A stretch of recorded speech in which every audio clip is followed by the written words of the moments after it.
is een actiegroep, eigenlijk ook een pressiegroep, die speciaal opgericht is om het hele proces van de status, de nieuwe status waar Bonaire in gaat, te bewaken.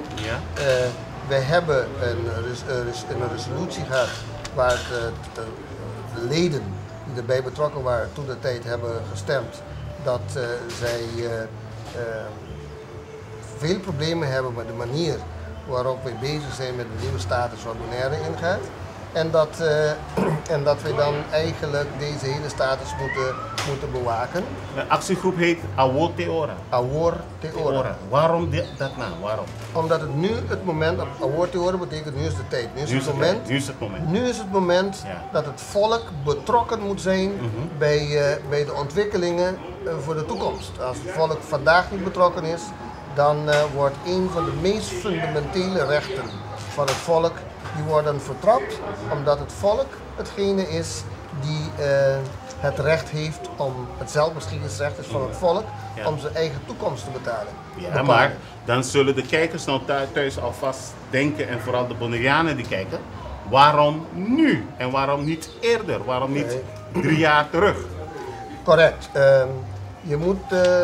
Ik moet beginnen te zeggen dat wij hier een referendum hebben gehad in 2004, dacht ik. In 2004 hebben we een referendum gehad. In de referendum waren er een paar opties. Een van de opties was dan status quo, dus de Nederlandse Antillen.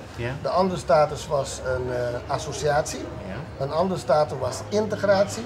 En een andere status was dan een lasso directo.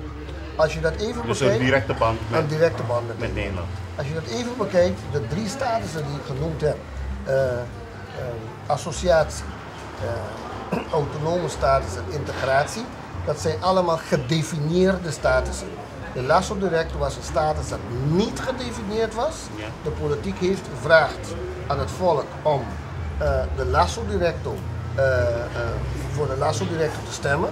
En daarna wordt de lasso directo ingevuld, waar dan in een eilandsverordening zelf overeengekomen is, en de eilandsraad unaniem heeft bepaald dat daarna de lasso directo teruggebracht zou worden naar het volk, zodat het volk in het referendum zou kunnen bepalen wat de werkelijke toekomst van het volk is, of dat is wat gewenst is, ja of nee.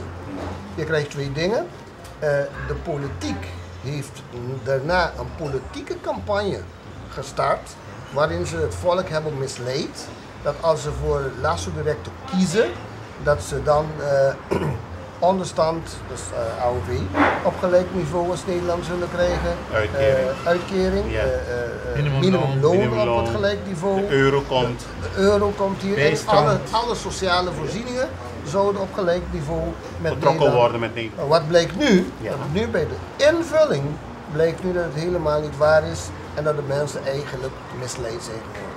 Als we even teruggaan naar de resolutie van de Verenigde Naties, de resolutie van de Verenigde Naties die stelt dat het volk eerst nadat ze objectief geïnformeerd zijn, in een referendum vrijelijk, uit vrije wil en ongeconditioneerd hun toekomst kunnen bepalen. Nou, dat is dan het zelfbeschikkingsrecht.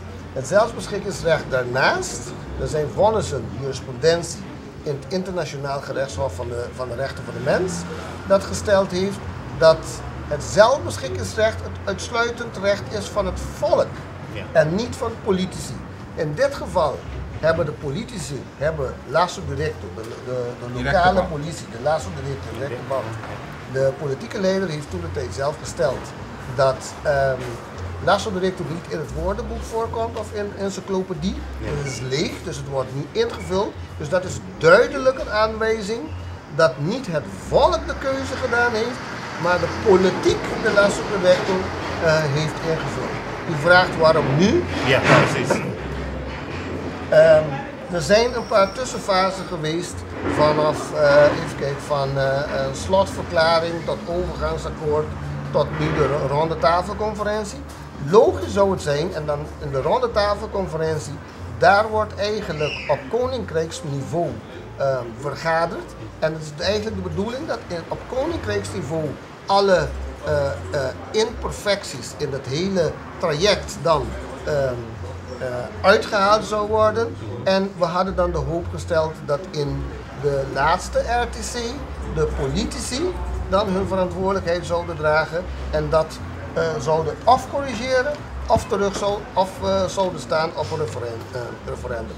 Dat is niet gebeurd, dus op dat moment pas wordt het voor ons belangrijk dat wij kunnen protesteren. Want daarvoor, als je ervoor protesteert, dat kan niet, omdat je altijd nog de mogelijkheid had dat het in de RTC, de rondetafelconferentie, gecorrigeerd zou worden. Het is nog niet gebeurd. Wat was de reden dat er geen referendum wordt gehouden op Bonaire?